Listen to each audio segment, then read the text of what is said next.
to share an opportunity that we have through, because we're not meeting in person, we typically have an auction in conjunction with our seminars. But since we are online, we had produced orchid note card packs. And so we are selling these as our fundraiser for the year. These are packs that are taken from 4 of the photographers here at the Great Lakes Judging Center. We had Lynn O'Shaughnessy, Ed Cott, Katie Pear, and myself. We had submitted some pictures, and then Lynn down selected 2 of the best from each of us and created note cards. These cards are, I don't have my notes with me, approximately 4 by 5, and they are blank inside. So if you're interested in getting a pair or getting a set of these, visit the Great Lakes Judging Center's website, which is gljc.org. And the information is there for payment and shipping. And yes, we will ship to Canada. So that is also available. Hi, Norman. Okay, so our next speaker is Norman Fang from Norman's Orchids. He's also, if you're on the internet, he is the orchids.com.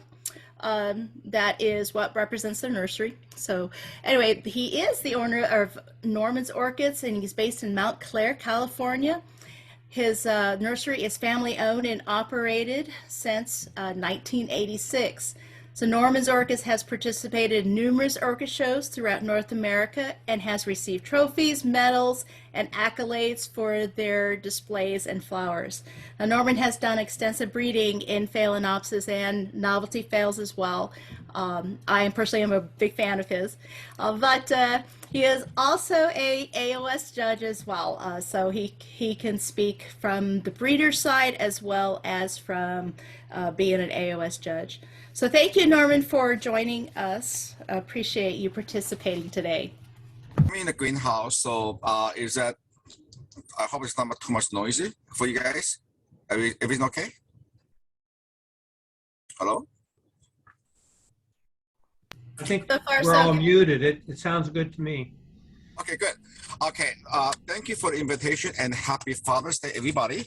And Anita, you did a fabulous job on your talk on the student arena.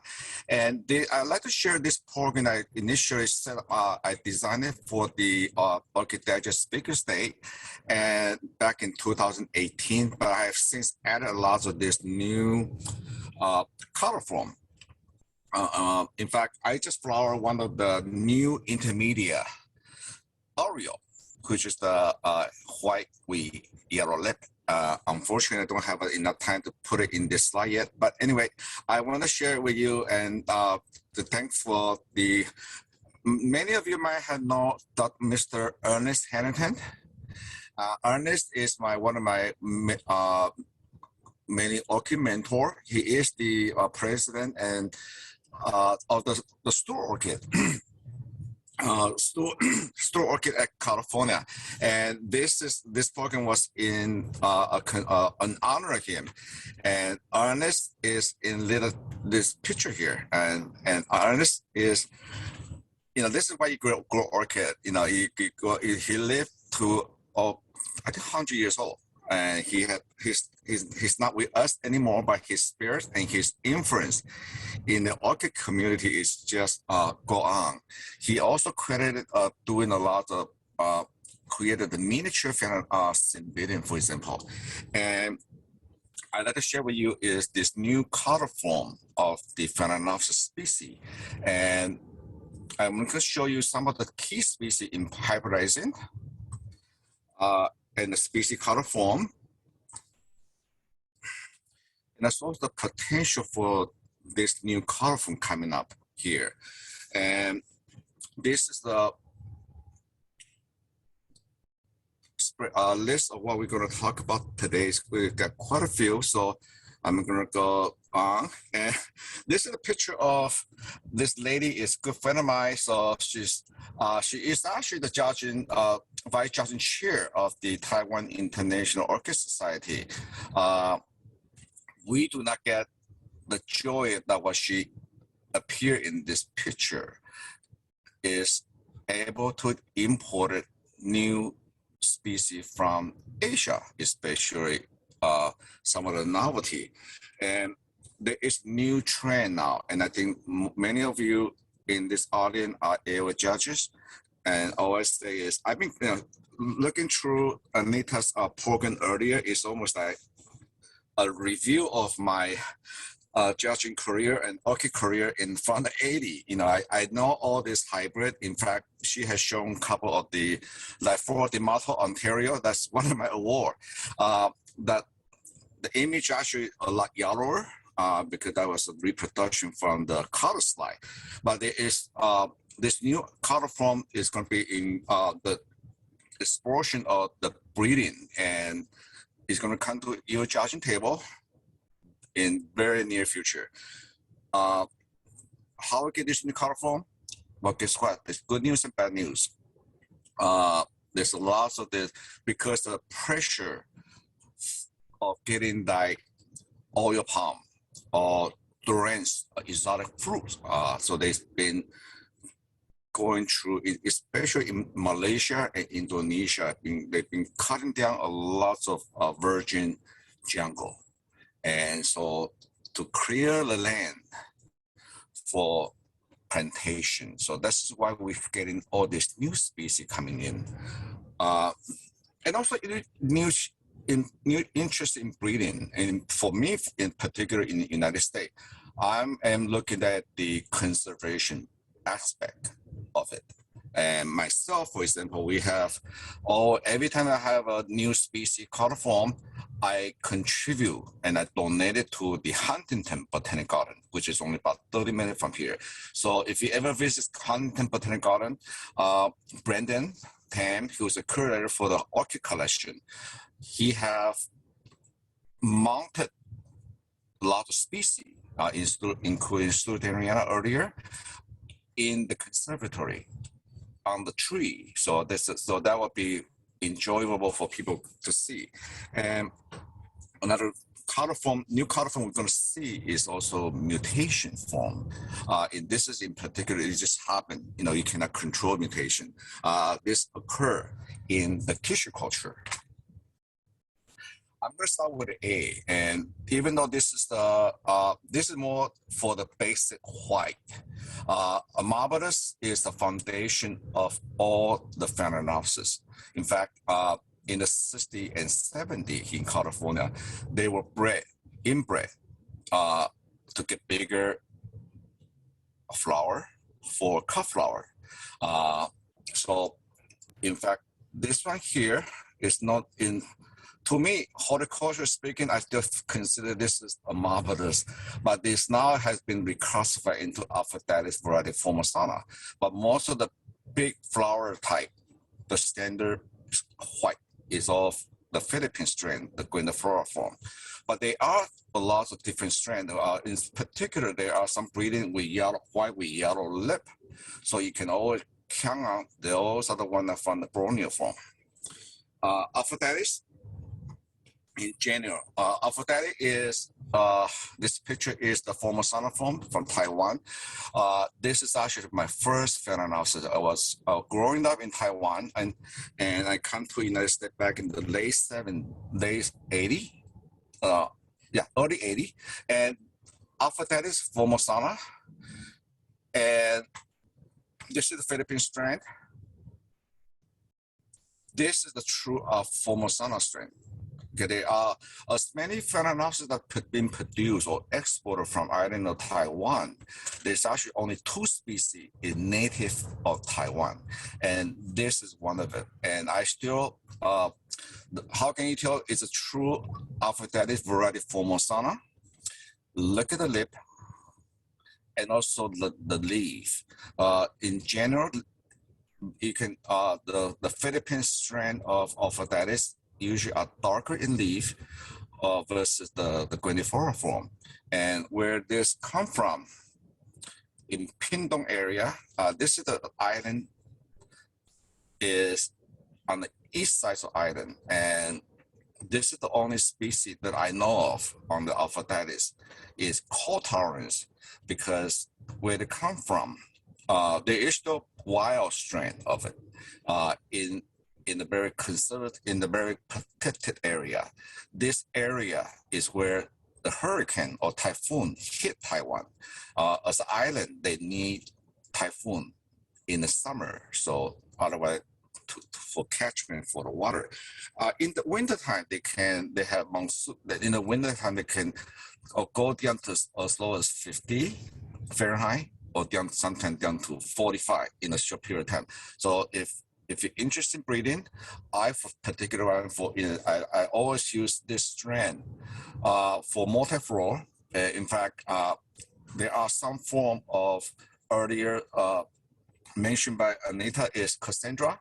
If Cassandra, if I use them, there are some miniature form of true miniature form of Cassandra is actually using Alphadetis variety Formosana, because Taiwan in the 60s and 70s had export a lot of that native species, which at that time before CITES was jungle collected. So they was using in California for breeding purpose.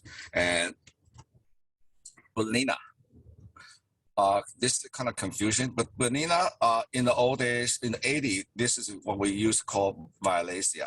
But the Bonina, now if everything been reversed. Bonina indigo is not a natural hybrid, but it's about the work of H.P. Norton. H.P. is no longer with us, but this is actually Michael Ooi, a gift from Michael Ooi of Malaysia. Okay, and I talked to Michael extended. Michael is about 85, and I think I'm going to visit him this coming December to Penang show. And this is actually a gift from indigo form is a gift from Michael Ooi. It's kind of like kind of purple-ish, and he gave 3 plants to H.P. Norton. HP was able to inbreed it and to select this what we now call indigo form. The only trouble is if you look at some of the AOs awarded, most of the indigo form awarded in the United States, usually just one flower and a very small plant. And this is what happens when you do a lot of inbreeding. And I remember my first Bonina, Violaceae indigo at the time, from HP Norton, and in the 4-inch pot, 4-inch leaf span will cost you about $100 USA, and there's no guarantee. And the early strand of the indigo is about 20% will turn out to be indigo. The rest of them will be purple. Okay, so this is why then the new color from coming, because it was such a smashing success. This is really a true blue. So I personally myself have been interested in breeding, and I have outcross. Okay, the line breeding from HP, because lots of the inbreeding is they don't produce a lot of root, and they don't. So it's a little more challenge to grow. So in breeding, we outsource some of the strand, because when Michael Ooi have this Sumatrana form, sort of, he also exported or he also sell to a lot of country, in particular in Japan and Taiwan. So I was able to collect many of the indigo strand from various country. So this is my version of indigo, Bonina indigo oil. And I can happy very tell you that we are getting 100% of all indigo color form and very vigorous in breeding. This is actually in the first bloom in 2.5-inch pot, mouse pot, and only about 24 months out of flask. And then you have the regular form. In the 80s, this is what we use known as Violaceae Borneo form, and this is the traditional form, and this is what you will find in Penang, the Malaysia. Oops. Okay. Now you have the Sururia form, which is in the center, which is getting very popular. And the wild strain. Wild strain is actually not new. It might be new to a lot of people in the United States, but in fact, American Orchid Society, we did. This is what is in the wild form. And I asked people in Malaysia, how come we don't see this? Because this is actually very a smash success in Asia again. People in if you know the Chinese character, this is almost like this is the character of fire, okay, and also a resting form, and this is the true wild improved species, and they're very very vigorous species vigorous. They also have the alba strand. Alba strand is a wonderful species to collect. Especially if you go under light, they only take about half of the size as the regular Banana. And this is my version that I personally bred. The sizes, I don't like some of the inbreed America because we don't see a lot of the new species after the society was imposed on us. So I was able to get some of the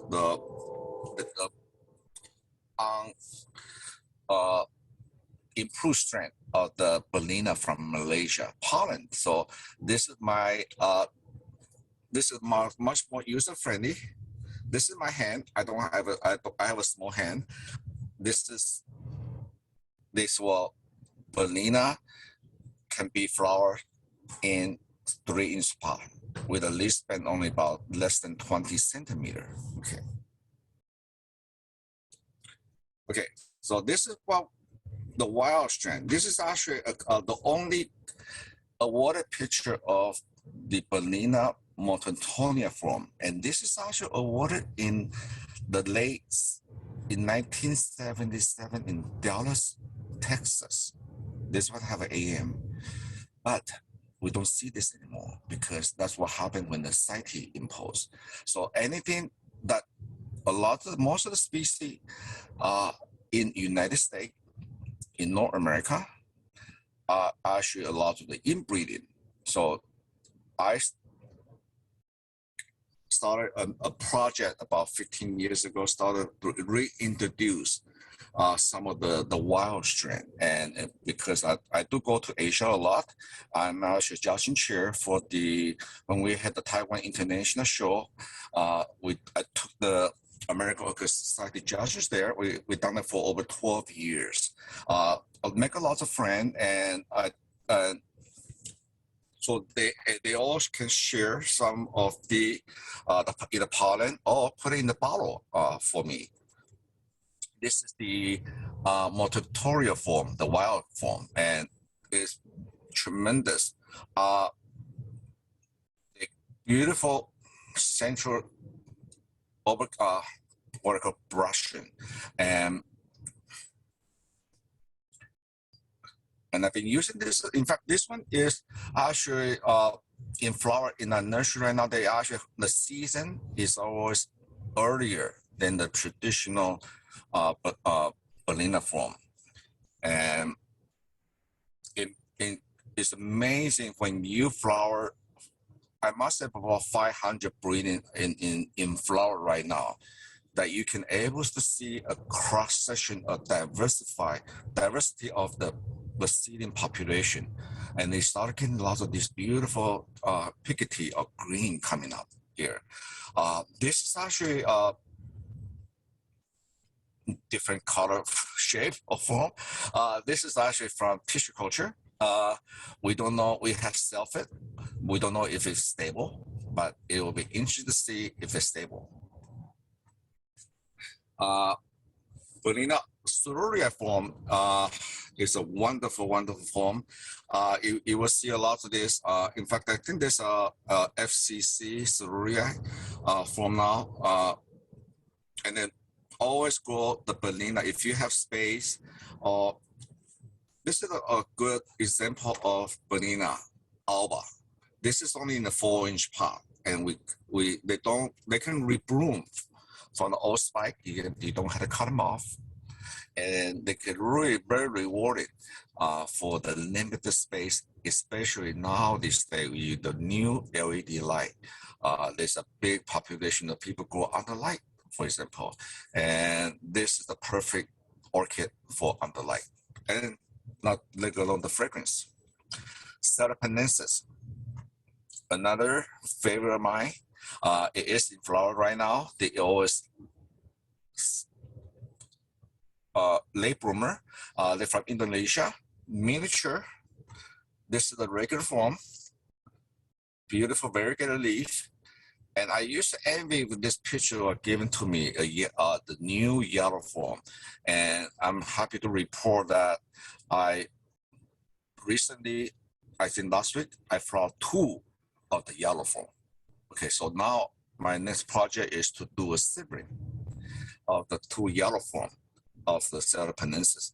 And Phalaenopsis, if I give you a species test, this is the only species that will have flower on 360 degrees on Phalaenopsis, and that the agapenthus type. Okay, so when you are judging any orchid with Phalaenopsis hybrid, do remember the way the Phalaenopsis flower arrange. They will be a little bit crowded, but that's the way they are, the inference.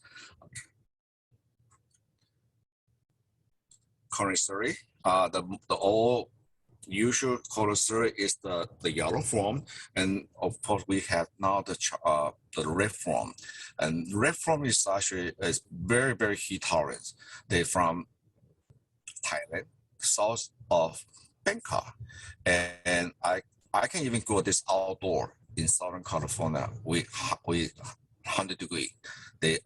I call this the succulent form of the Phalaenopsis species. And again, you don't cut off the spike, just let them rebloom.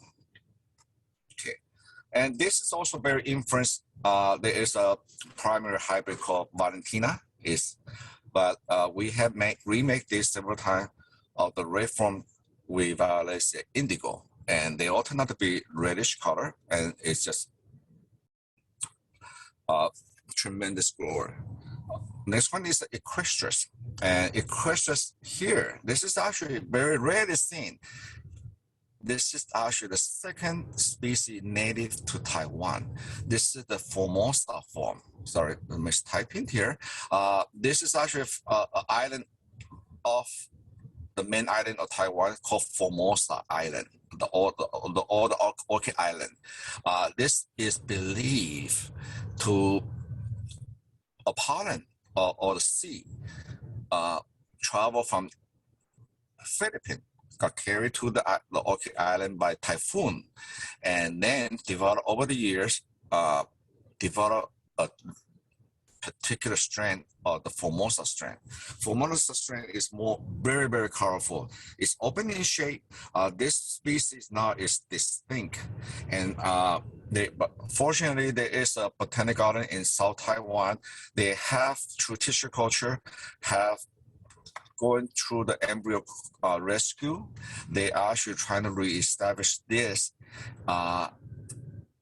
in cultivation, and they have actually reproduced 100 plants. So I'm trying to get this species to United States and donate it to the Huntington Botanic Garden. So then we have at least a species will be in North America. Most of the equestrian this is all from Philippines. This is a foundation of the multiflora. This is a wonderful species to grow. They naturally flower in the summertime, in the heat. You have the cerulean form, and orange one. The orange form is a line breeding from a gentleman in Japan. He had to wait. I usually had to wait for 3 years for him to make the C strain. Unfortunately, this one is very difficult to self it. And when you see this available, don't wait, because this is one of the best bloom. Not only the color of the orange, it's also one of the best blooming of all the equistras. And if you like polaric Phalaenopsis, equistras is the foundation that had the gene to give you the poloricness. And as a judge, there are some judges even today will not judge polaric Phalaenopsis. He said that's a mutant, but he had no problem to judge splash petal Cattleya. So we need to have a consistency here now. Splash petal Cattleya is breed from Cattleya intermedia, Quentii. It is polaric. So yes, it is naturally we just type in breeding. If the gene is there, you should give it a consideration. Okay.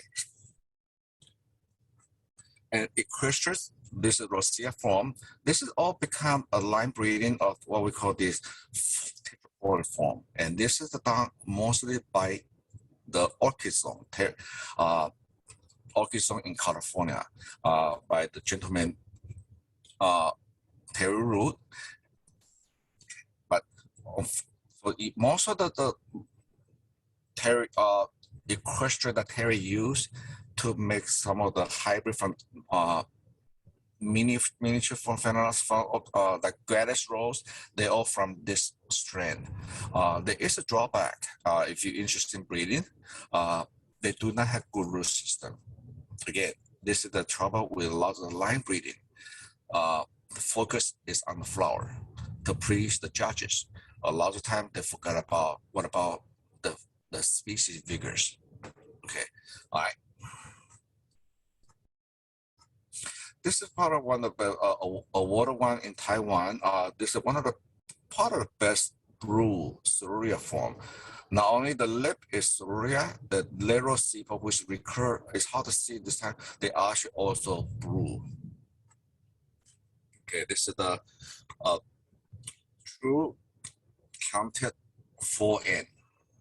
This is why it's so flat.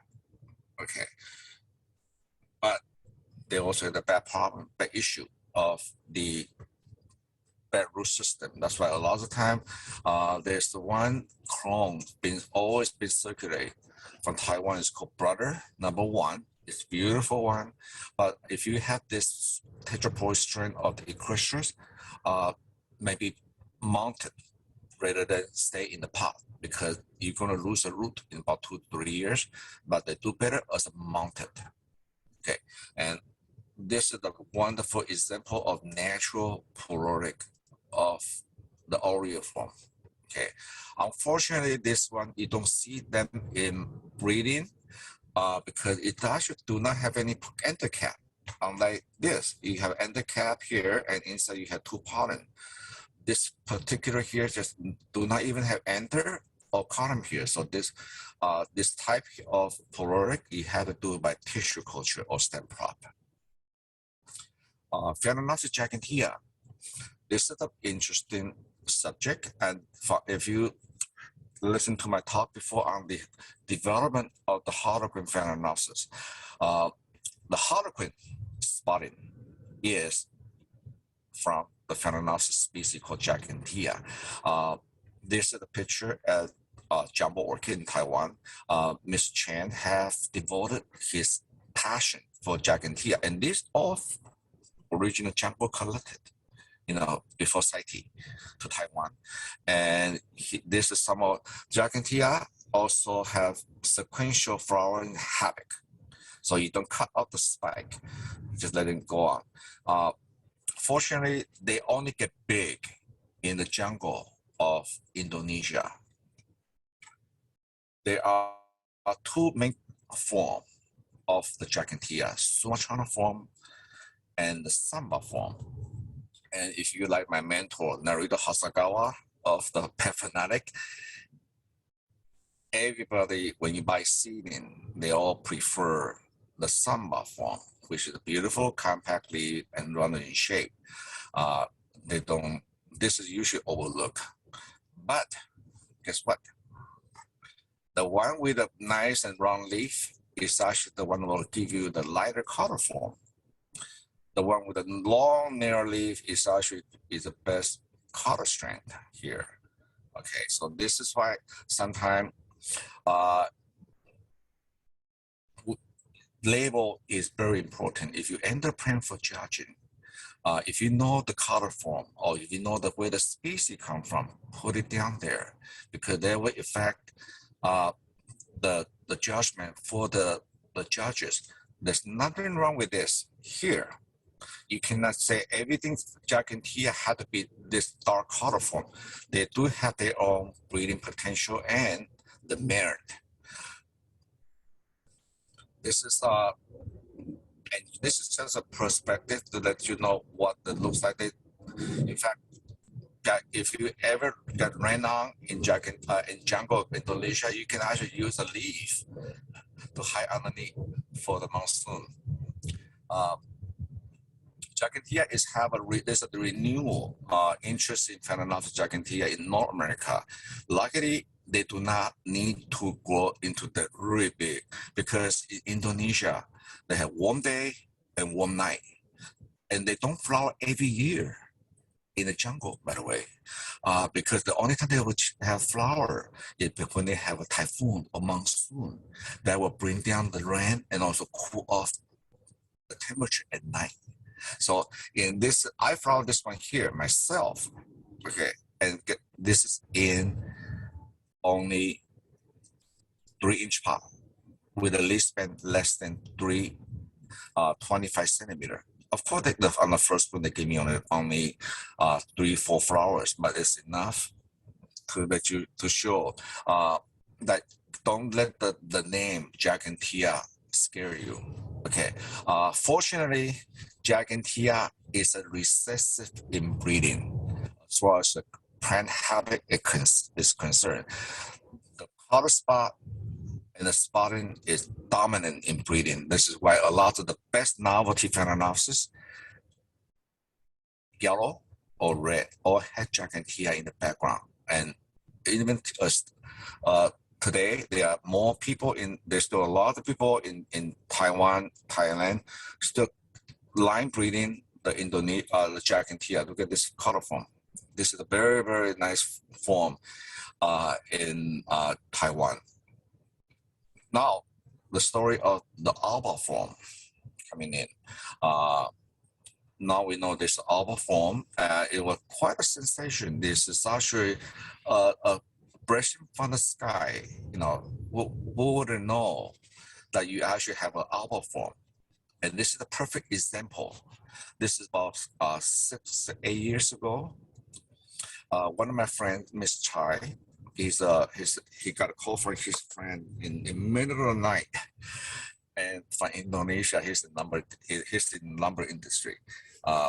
They said, "Well, you should come over. There's a new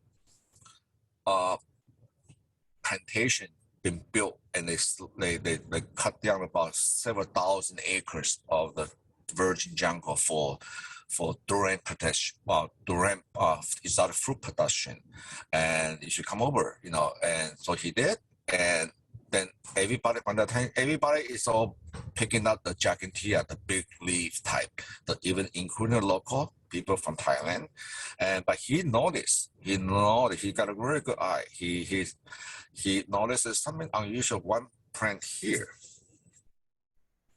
At that time, there's no flower. It's just very sneaky, very unusual leaf, kind of silverish green, very weak. So he said, well, he bought some of the regular Gigantea, but then he commissioned a collector in Indonesia to grow this weak and dry plant because this is about this wintertime in the wintertime. If you bring the plant back to Taipei in the wintertime is like Seattle, cold, raining, the plant is not going to survive. So he let the plant stay in Indonesia for a couple of years, then ship it back. So, and this is the first time they flower. It flower green, and then it get better as the plant gets stronger. Okay, and then better culture, better nutrient is right here. Okay, and now, of course, the first thing he did is he self it, and us several years back now, this has become very valuable because it's true alba. Every single plant of it flower is all alba, all green. There's no spot on them. And this is the picture from Mrs. Hai. So now this is the original plant several years later. This is the selfing. This is his baby here. You notice how compact and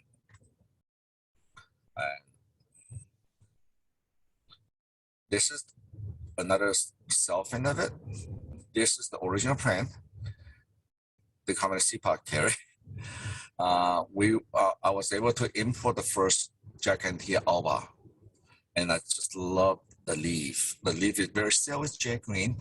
This is 2.5-inch pot. I can flower them in from this size about 1 year. Gigantea alba for me is a lot easier to grow than the regular form of the Gigantea. The leaf size is compact. This is the image shared by Prince Orchid, Mr. Yang Yang. This is his selection. I think this is probably one of the best one out of the population of Selfin.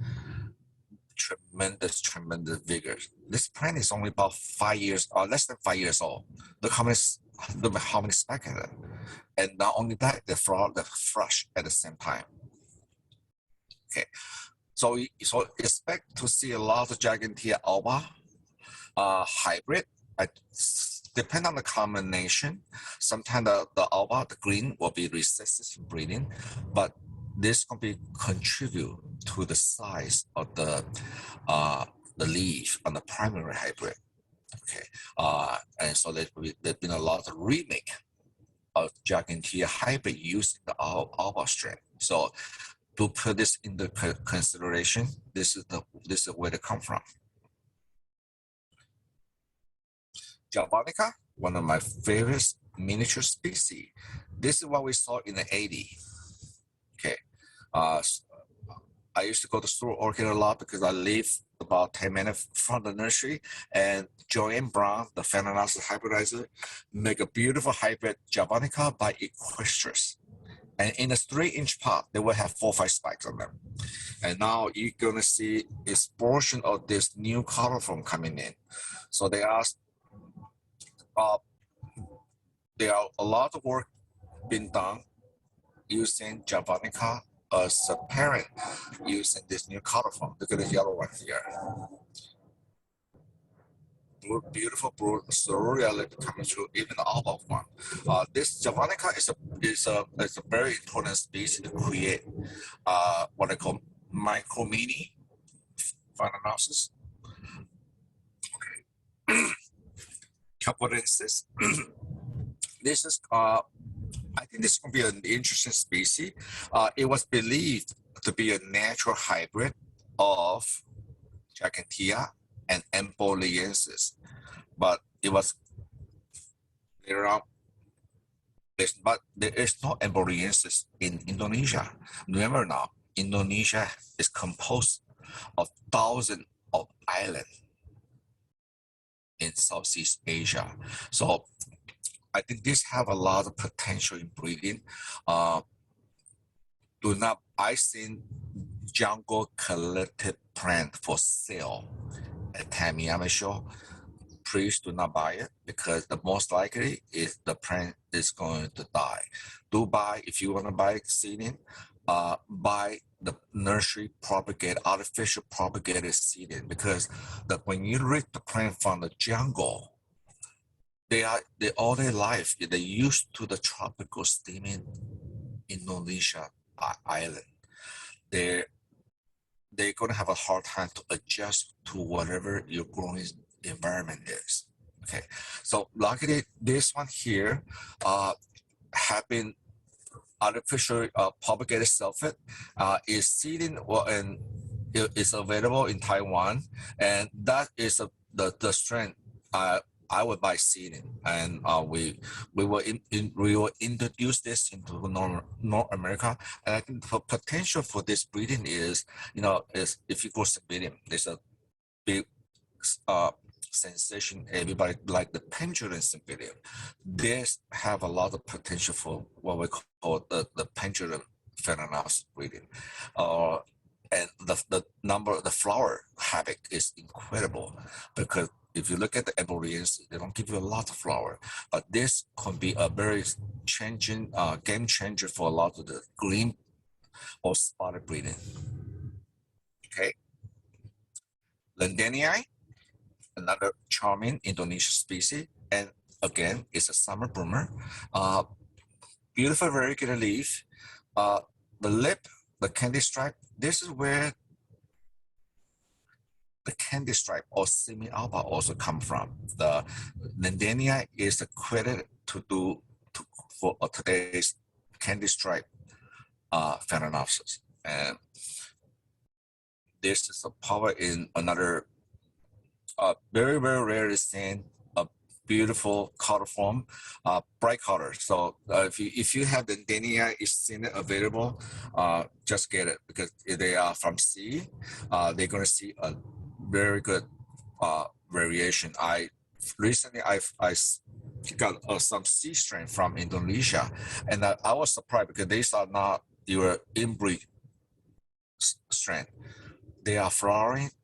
We only spend about maybe less than 4 inches, and the flowers is spiking right now in 2.5-inch pot. Lobii is another. I can give a talk on the Lobii. Lobii this is an interesting story.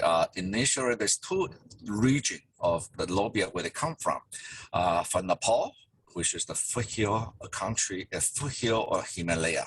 So this is a cool grower. I was in Taiwan many years ago and happened to be in the Taipei flower market, and I see a lot of this got exported to Taiwan. And we talk about thousands of them.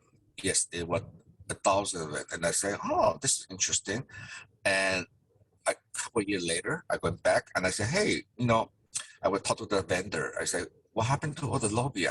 Did you flower them? He said, oh, no, these are hard to grow. Because what happened is they went to Taipei, and Taipei is like Miami in the summertime. It's hot and steamy. People thought, oh, it's from, they did not disclose where they come from. A lot of time, this vendor or they want to protect their source, so they never tell you exactly where they come from, or let alone some of the what we know, some of the species maybe from Borneo or this. The information was given 100 years ago, maybe wrong, intentionally. So they do not want to know where they come from. They just say, oh, it's from Thailand. In fact, it is from Thailand in a way, by export from Thailand, because it's been a lot easier to get a society through Thailand. So this is why people thought, oh, it's from Thailand, got to be heat tolerant. No, it is not.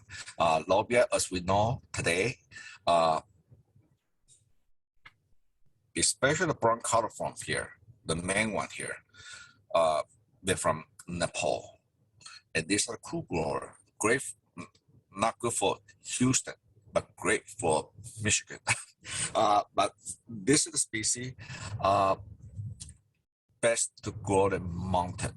Okay, luckily, I think I was on the American Orchid Society. I was on the Research and Education Committee, and I think that the late 80s or early 90s, we gave us AOS gave a research fund for a Russian scientist to do some species in North Vietnam. of course, Vietnam still is a communist country, so they're very friendly with Russian scientists. Because of that, indirectly, he found some lobia in South Vietnam. So now you also it become a very interesting, and I to do this program, I do a lot of research. And this one here is shared by Mr. Tsai. He is a hobbyist. He go there at the rooftop of his house at Taipei. He when this lobby from South Vietnam is over because of society, we cannot get anything new species into America. Okay, this is why we have a gap in the species scene, and this is why I make a commitment to be a bridge between North America and Asia, because they have the best species.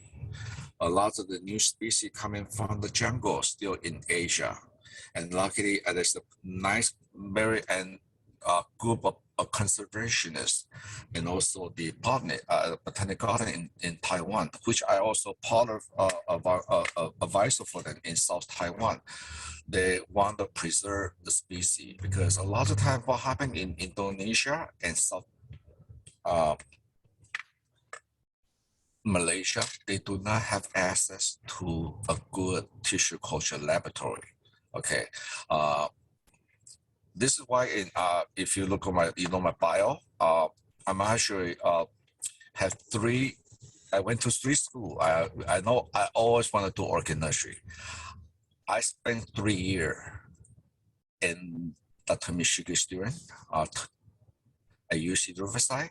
That at that time was the best tissue culture laboratory school. They trained all the scientists that actually own a lot of the laboratory now in Thailand, in Japan, and so on. If you control the tissue culture laboratory, you control half of the business. So a lot of time, the people in Indonesia, they don't have a good lab. They will send the seed pod or pollen to Thailand, or in this case, to Taiwan. So this is where the you're gonna see a lot of this lobia remake on this. And keep in mind, when you judging with lobia, even as a species itself, they change, the color do change. This is the lobia hybrid between Nepal and South Vietnam.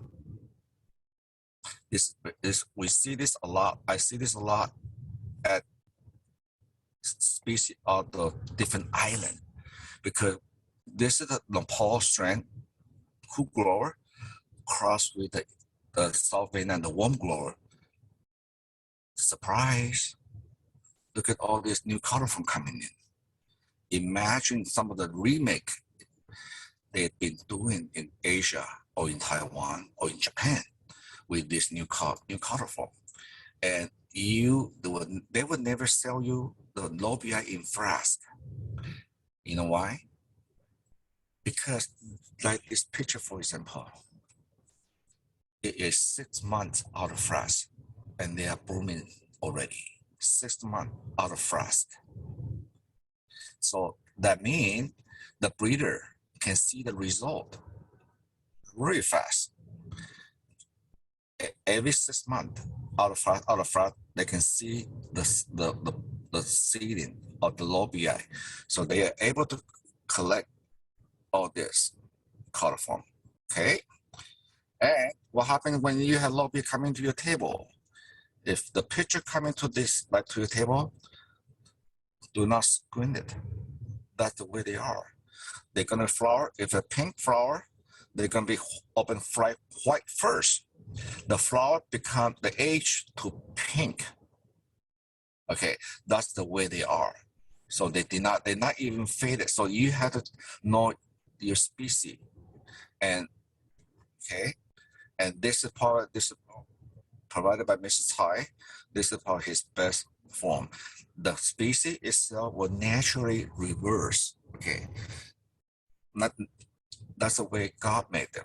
Nothing had to be, everything had to be flat as pancake. Okay, do appreciate what the nature gave you. One of the trademark of the lobia is the lip can be as wide as the petal or the stem. Okay, and again, lobia mountain. The species enjoy the morphology of the lip is very different than the other Phalaenopsis. They're very flat. They love to be exposed to air and also dryness. Okay, so if you do have lobia mountain and they do enjoy good quality or water quality, okay, and then more lobia. Okay, L'Oreal. It's not the rarely seen here in the United States, but I put this in there. Lobia is, for me, I kill enough of the lobia, because it's a cool grower. This is part of the border between Thailand and China. I put this in. If you like, I love this species, but it's one of the Phalaenopsis species had this long hooked endocap. The hybrid of L'Oreal is a lot easier. This is one of the major speed. We have from some of the L'Oreal where we call Pochurima, and it's cute as button. Hybrid is a lot easier to grow. If you go to have the ask to see this available for sale, do not overpollen. They also like to be mounted. Lutemaniana, and Lutemania is it's actually one of the main controversial. Their pokra is a form of the Lutemaniana. Many of the Lutevalaceae make is not Lutemaniana. The original Lutevalaceae is actually a pokra. So anyway, but most of this is the more wild strain of the Lutemania. A wild strain of original 2M form of Lutemania has tall, elongated spike and longer leaf. Now all this are what we could consider a line breeding of 4N form. A lot of work been done in particular in Taiwan. They like bright color, so this is what I call the line breeding, the 4N form. This all tetraploid form is being counted by university over there. They don't get as many flowers, but they do give you the color. Okay, this is a fun species to grow. They love the heat. They love the hot summer steaming heat, and they're also beautiful. They tend to it's mounted. They will form keiki to you, and keiki will have flower. And it's a fun species to have. And in particular, when your big standard Phalaenopsis off season, this Lutemania is a fun one to grow, and it's really fragrant too. The Lutemania cerurea is new. We have used a lot in breeding. I'd be happy to report that the Lutemania cerurea is dominant in breeding. So they pass on not just the color of the brood, but also the bar in there. So you're gonna do expect to see a lot of this kind of coming to. We must register at least 10 between me and my friend Prince Orchid. We probably had the best the Lutemania cerurea hybrid coming in. We also stem prop this one here, and it will be available this coming summer. Okay. This is the rarest thing. This is the photograph by Mr. Rock Shaw. Rock is a very famous old timer in Taipei. He used to be in the import business. He doesn't do that as much now, but I saw this in his greenhouse, and I asked him permission to do this. This is the first time to see outside USA. This is not new. This is a Lutemania yellow form, and I thought this might be a recent shipment. He said, "No, man, this is part of the import from Indonesia." He didn't know which island because they don't know. He just like, they're from Philippines, but he does not know, or he doesn't want to share. But this is in his collection for 25 years. So I asked him, would you, sulfate, consider sulfate it, because it is very unusual because yeah, the other form of the banana is it can be very effective for of breeding also. Hey, Any Norman. yes, Norman, I just wanted to interrupt and let you know we have about 10 more minutes of time for your presentation. almost done. Okay. So I didn't know if Yeah. there was from M to Z, if there were any particular ones you wanted to hit real fast before we open up to a Q&A. Okay. I'm just let me see Parisii. The almost done. The Pochorima. This is the Champonensis. Another very rare Champonensis form. You rarely see this many Champonensis. The flower at the many flower. Shuriana. There's expect the new color form coming through, and also the silverlish Shuriana. This is a very rare color form. Studenia, we've seen this earlier, but I want to emphasize is they do change the color. But they can have a lot of flower. So they and the Tetropolis. Okay, I'm going to finish and end at Tetropolis, okay, because Tetropolis is actually very good and game changing. This is all Tetropolis. Nice about Tetropolis is they're multi-floral habit. The Tetropolis have different color form. They are from about at least reported 6 different islands of Indonesia. So by breeding the different color form and different island, we are starting getting the Sururia, and also the coffee form. This is a very coffee form. They also have green color form. Okay, this is the fun one. This is the beautiful blue, the Tetropolis alba. They can be very consistent too. Venosa, you have the regular Venosa, and now you have the green color form. Okay. Valencia, Mentawenensis. This is the old banana, but Mentawenensis is actually very interesting for breeding also because they have really long flower spike. Now you have the Valencia indigo strain also. Alba form. We have the Piketty form. Last one, but not the least, is the Sabrina. And this used to be considered a form of the Dominiana. And thank you for your attention. And I do want to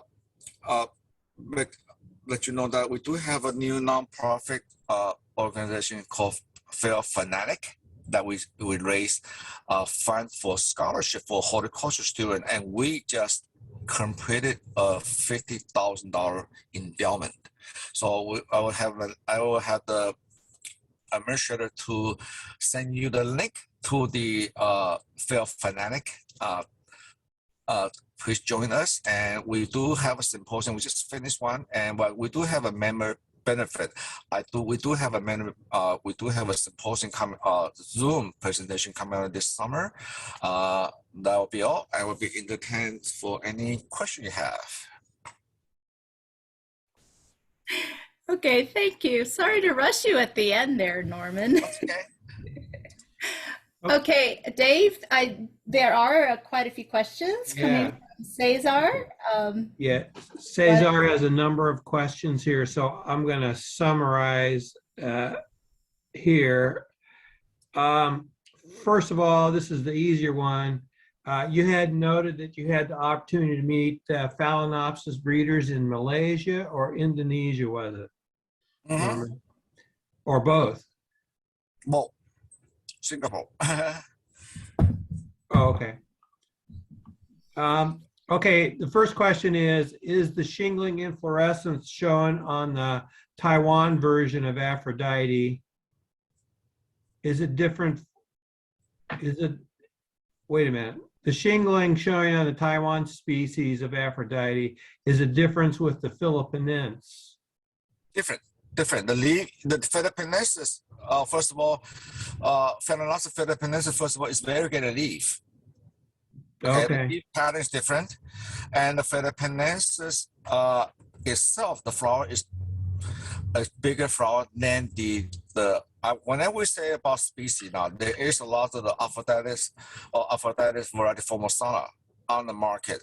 These are all what we call tetraploid form. They're fat, they're full. These are the 4N form. The one I show you is the natural 2N form, the wild one.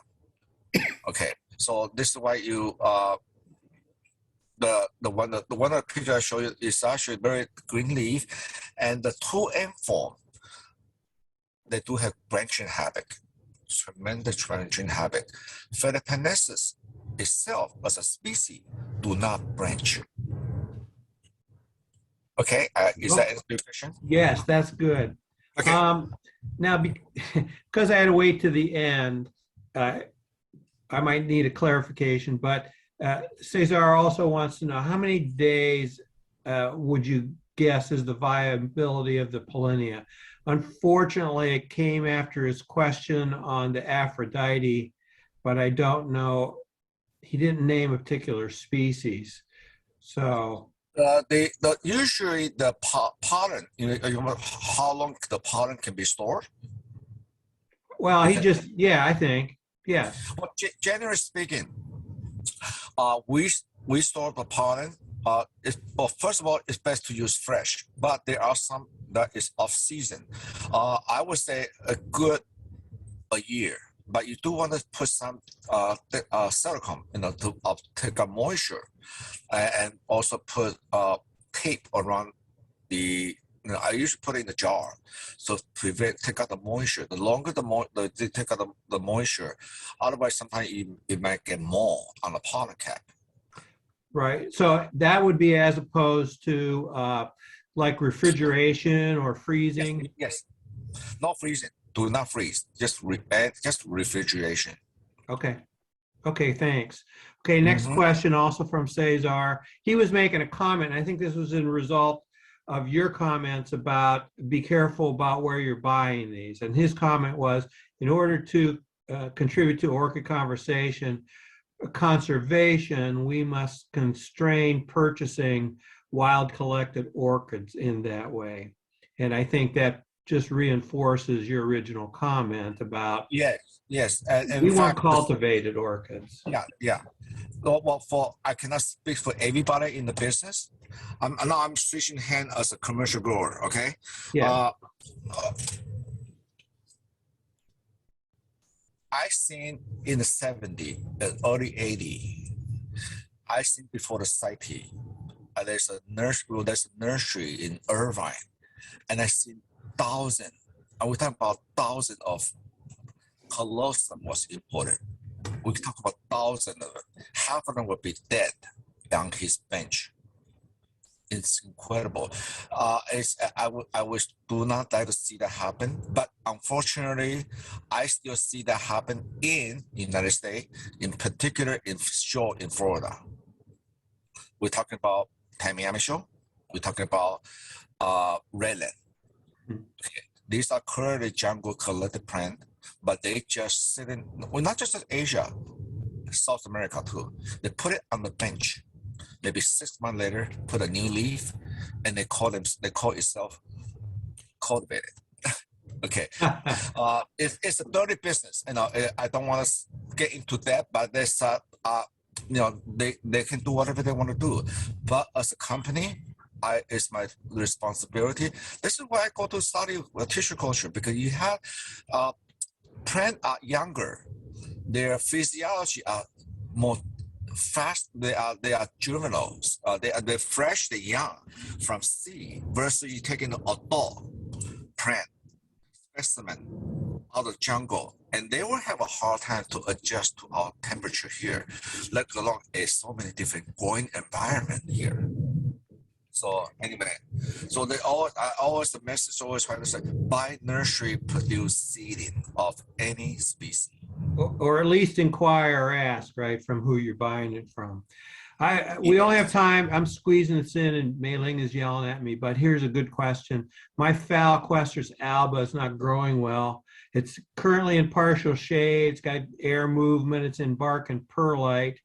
Any recommendations like mounting? I added Yeah, that. mounted. A lot of the all what this is the perfect example of a lot of the depend on the breeder. A lot of the species in the United States are still the specimen pre-sighted. So they are been breeding in what? So we have a problem in United States, in North America, is what we call inbreeding problem on the species. You follow what I'm saying? This is why Yeah. I beg and ask a friend in Asia to, they have a lot of jungle collected.